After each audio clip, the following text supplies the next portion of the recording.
नमस्कार, जय हिंद। मैं प्रीत मनी और आप देख रहे हैं Udaan with Preet Mani YouTube channel. और आज हमारे साथ हैं बलराम सर, जो कि doctor Rajendra Prasad central agricultural university Pusa Samastipur से एग्रोनॉमी डिपार्टमेंट में अपना एमएससी एग्रीकल्चर कंप्लीट किया और अभी सेंट्रल एग्रीकल्चर यूनिवर्सिटी इम्फाल का सब कैंपस सीपीजीएस एएस मेघालय से अपना पीएचडी जो है वो अभी कर रहे हैं। सेकेंड ईयर पीएचडी है सर का। सर के द्वारा आज हम लोग इस वीडियो में जानने वाले हैं कि जो जेआरएफ एग्रोनॉमी का एंट्रेंस एग्जाम होता है, यानी कि एमएससी एग्रीकल्चर एग्रोनॉमी का जो एंट्रेंस एग्जाम होता है, उसकी तैयारी कैसे करनी चाहिए, किस किस बुक को फॉलो करना चाहिए, एग्जाम के दौरान टाइम मैनेजमेंट करना चाहिए, कैसे करना चाहिए, और हर टॉपिक पे आपके साथ इस वीडियो में बात करेंगे। चलिए सर, सबसे पहले आपसे मेरा पहला सवाल ये रहेगा कि सर, जब स्टूडेंट जेआरएफ के लिए या फिर एमएससी एग्रीकल्चर एंट्रेंस एग्जाम के लिए बीएससी एग्रीकल्चर में होते हैं, उस टाइम से तैयारी करना शुरू करते हैं। लेकिन सर, सबसे पहला कि किस सब्जेक्ट को अपना, जैसे आपने एग्रोनॉमी लिया तो आपने कैसे सब्जेक्ट को डिसाइड किया और तैयारी के लिए सबसे बेस्ट टाइम कौन सा है, आप बताएं sir. Thank you Preet money. जैसे बेस्ट टाइम जो होता है प्रिपरेशन का जेआरएफ में, तो 5th सेमेस्टर होता है। किसी भी डिपार्टमेंट में किसी भी सब्जेक्ट को आपको चूज करना है तो सबसे पहले आप एग्रोनॉमी से जैसे कर रहे हो तो मोस्टली कोर्स 5th सेमेस्टर में इंड टर्म होता है, वहाँ कोर्स वर्क खत्म हो जाता है एटलीस्ट। तो वहाँ तो खत्म हो जाता है तो आपको वहाँ पता चल जाएगा कि हमारा किस सब्जेक्ट में हमारा ज़्यादा इंटरेस्ट है। जैसे मुझे एग्रोनॉमी में रुचि थी क्योंकि मेरा जो बैकग्राउंड था 12th से वो एग्रीकल्चर ही था।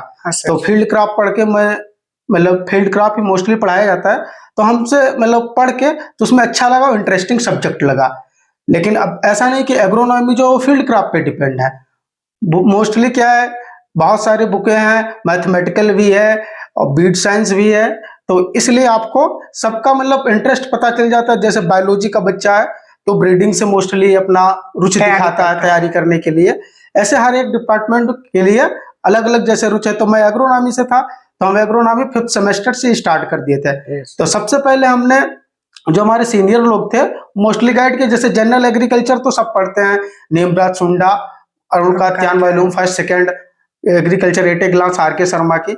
ये बुक हम लोग बीएससी के टाइम जैसे फर्स्ट ईयर में पहुंचते हैं तो परचेज कर लेते हैं और अपना पढ़ाई शुरू कर देते हैं। हाँ, सेमेस्टर के अकॉर्डिंग पढ़ते रहते हैं। लेकिन जैसे आपको एग्रोनॉमी जेआरएफ से प्रिपरेशन करना है तो आपका 5th सेमेस्टर जो रहे वहां से आप पहले प्रिंसिपल ऑफ एग्रोनॉमी रेड्डी पढ़ना शुरू कर दीजिए। जब प्रिंसिपल ऑफ रेड्डी आप पढ़ लीजिए, इसके बाद एसआर रेड्डी पढ़िए। एसआर रेड्डी पढ़ने के बाद जो आपका छूटे उससे, क्योंकि मोस्टली दोनों सिमिलर ही हैं बट थोड़ा बहुत डिफरेंस है। इसके बाद सबसे बेस्ट जो एग्रोनॉमी टर्मिनोलॉजी आपको पढ़ना ही पढ़ना है, जो कि इंडियन सोसाइटी ऑफ एग्रोनॉमी के। तो एग्रोनॉमी टर्मिनोलॉजी पढ़ने से बहुत से कॉन्सेप्चुअल जो क्वेश्चन है वो आपके हो जाएंगे। और सॉइल साइंस के लिए जैसे एग्रोनॉमी का जो मेजर सब्जेक्ट रहता है वो एग्रोनॉमी रहता है, लेकिन माइनर में सॉइल साइंस रहता है।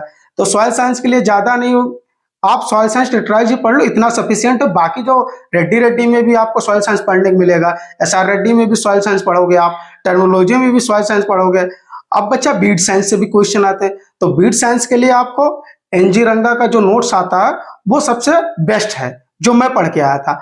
बाद में जैसे ऑब्जेक्टिव के तौर पे आप सोसाइटी की भी बुक जो है, सोसाइटी का बीट साइंस है, उसके जो पीछे के बुक होते हैं उसको भी पढ़ सकते हो। या आपको और अच्छी तैयारी करें तो modern beat management OP Gupta का बुक है, उसको आप पढ़ सकते हो। अब आया फील्ड क्राफ्ट, तो फील्ड क्राफ्ट के लिए जो text book of field craft production आती है डॉक्टर राजेंद्र प्रसाद का, उसको आप पढ़ सकते हो। तो वो सबसे बेस्ट है, लेकिन वो बहुत लेंदी है और बहुत ही थ्योरेटिकल टाइप की है, बहुत ज्यादा टाइम कंज्यूमिंग है। हाँ, बहुत ज्यादा टाइम कंज्यूमिंग है। तो आप दूसरा ऑप्शन छिद्दा सिंह ले सकते हो, वो भी फील्ड क्राफ्ट की बुक है। और आप इतना पढ़ोगे जो 5th सेमेस्टर से आपको अच्छे से तैयारी करना है कि नहीं मुझे आईसीआर IRI जाना है, पंतनगर जाना है, ये सब जगह के लिए आपका सबसे बेस्ट है। और ऑब्जेक्टिव भी कुछ बुक है, जैसे लास्ट टाइम पे हम जब हमारा 6 महीना बचता है तो हम ऑब्जेक्टिव बुक भी पढ़ते हैं। तो ऑब्जेक्टिव बुक में एग्रोनॉमी फैक्ट्स जो है RS मीना, राम स्वरूप मीना का या संदीप कुमार सहगल का, उसको भी आप पढ़ सकते हो। और ऑब्जेक्टिव ऑफ एग्रोनॉमी थावा प्रकाश का आता है, जो कि प्रिंसिपल ऑफ एग्रोनॉमी का ही ऑब्जेक्टिव बनाए हुए हैं, थावा प्रकाश। और दूसरा ऑब्जेक्टिव एग्रोनॉमी का PL मालीवाल, SL मुद्रा। और लास्ट टाइम पे आप एग्रोनॉमी ट्रेटाइज या मॉक टेस्ट भी पढ़ सकते हो। और जनरल एग्रीकल्चर के लिए बुक जो बताया वो तो आपको पढ़ना है। अब बात करते हैं एग्जाम पैटर्न पे। Yes sir. तो एग्जाम पैटर्न जैसे मेन सब्जेक्ट से रहता है कि 100 क्वेश्चन पूछे जाते हैं।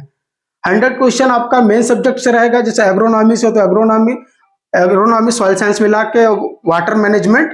हाँ, और लास्ट टाइम पे जैसे वाटर के लिए तो वाटर इसमें रेड मिलेगा आपको, SR रेड्डी मिलेगा, और तीसरा टर्मिनोलॉजी भी मिलेगा। और आपको और जो अच्छे से तैयारी करनी है वाटर मैनेजमेंट के लिए तो SR रेड्डी की वाटर मैनेजमेंट की बुक आती है, उसको भी आप पढ़ सकते हो। यस। हाँ, तो एग्जाम पैटर्न पे हम चर्चा कर रहे थे। तो 100 क्वेश्चन आपका मेन सब्जेक्ट से रहेगा, जिसमें एग्रोनॉमी, माइनर में सॉइल साइंस से भी रहेगा। और मोस्टली क्या है कि एग्रोनॉमी में सॉइल साइंस ज्यादातर फर्टिलिटी से ही क्वेश्चन मतलब पूछे जाते हैं। फर्टिलिटी से क्वेश्चन पूछे जाते हैं। इतना मेरे हिसाब से सफिशियंट है जो हमारे सीनियरों ने बताया था हमको। Yes. बस हाँ, 20-25 क्वेश्चन लगभग जनरल एग्रीकल्चर में। हाँ जनरल एग्रीकल्चर का तो हाँ, जनरल एग्रीकल्चर करंट अफेयर से भी रहते हैं क्वेश्चन, वो भी।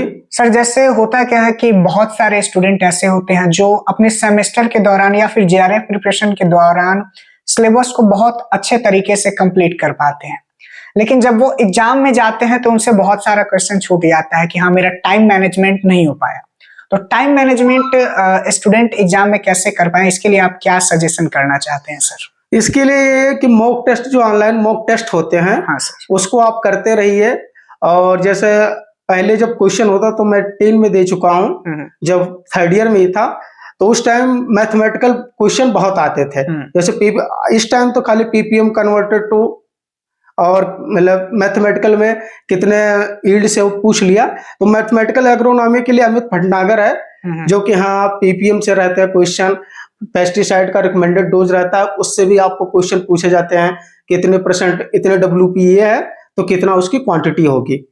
Yes sir. तो इसके लिए अमित भटनागर का, और एक अमित भटनागर सर का YouTube चैनल है। हाँ सर। जो आप जानकारी के लिए उससे भी आप ले सकते हैं, जानकारी ले सकते हैं। और मॉक टेस्ट आप दीजिए।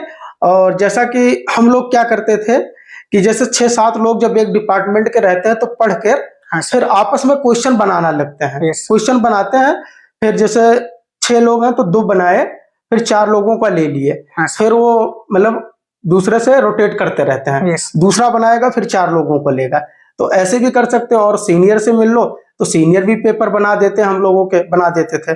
तो उससे भी आपकी अच्छी तैयारी हो सकती है। और टाइम मैनेजमेंट पहले आप क्वेश्चन करते रहोगे तो आपका टाइम मैनेजमेंट के लिए सबसे बेस्ट ऑप्शन यही है।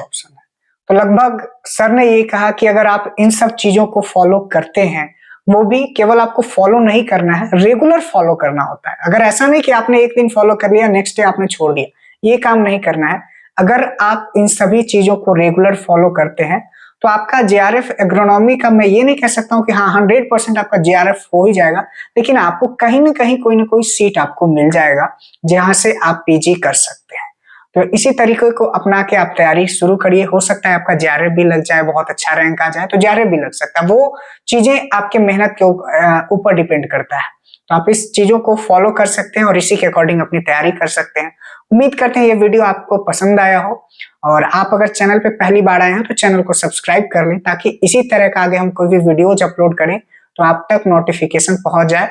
और इस वीडियो को देखने के बाद भी अगर आपके मन में कोई भी सवाल हो तो हमारे इंस्टाग्राम का लिंक जो है वीडियो के नीचे डिस्क्रिप्शन में दिया हुआ है, आप वहां पे फॉलो कर सकते हैं, वहां पे पूछ सकते हैं। आपका जो भी सवाल होगा उसका जवाब मैं खुद देने का प्रयास करूंगा। और उसके अलावा सर भी हमारे साथी हैं तो सर से भी हम पूछ के आपको जो आपका जो भी डाउट होगा उसको क्लियर करने का प्रयास करेंगे। धन्यवाद। सभी को धन्यवाद भाइयों। और इनके चैनल को सब्सक्राइब कीजिए। प्रीतमणि जी जो है बहुत अच्छे हैं, और इनके चैनल को सब्सक्राइब कीजिए और दीजिए। आपको जो भी यहाँ से जानकारी मिलेगी एकदम पूर्ण सही मिलेगी, कोई गलत जानकारी आपको नहीं दी जाएगी। सभी को धन्यवाद। बस अपनी वाणी सर बहुत बहुत धन्यवाद जो आपने यहाँ पे समय दिया और हम लोगों के बीच में जो भी स्टूडेंट हैं उनके बीच में अपनी जानकारी को, अपने अनुभव को साझा करने का कार्य किया। Thank you sir.